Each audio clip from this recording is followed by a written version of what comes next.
औरत को अगर दाढ़ी मूछे निकल आए फिर भी वो मर्द नहीं बन सकती। क्या वाहियात है इसमें, क्या वाहियात है इसमें? औरत को दाढ़ी मूछे आती है क्या? हाँ होती है। लगाती हो शर्ट चवन्नी चवन्नी की। शर्ट? वो भी चवन्नी चवन्नी की? और नहीं तो क्या।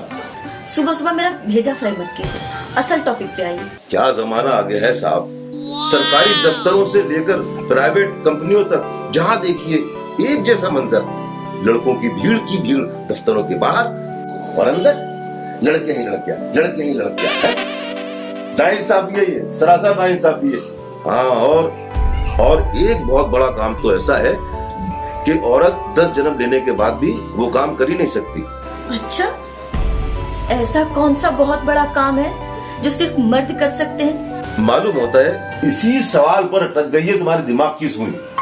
बस तो फिर ठीक है, सुनो जवाब।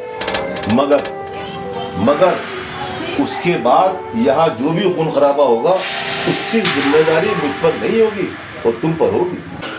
क्या बात कर रहे हैं? कैसा खून खराबा? वैसे ही जैसा आज से 300 साल पहले हुआ था।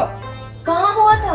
हमारी पुरानी हवेली में, हमारे लक्कड़ दादा और लक्कड़ दादी के बीच में।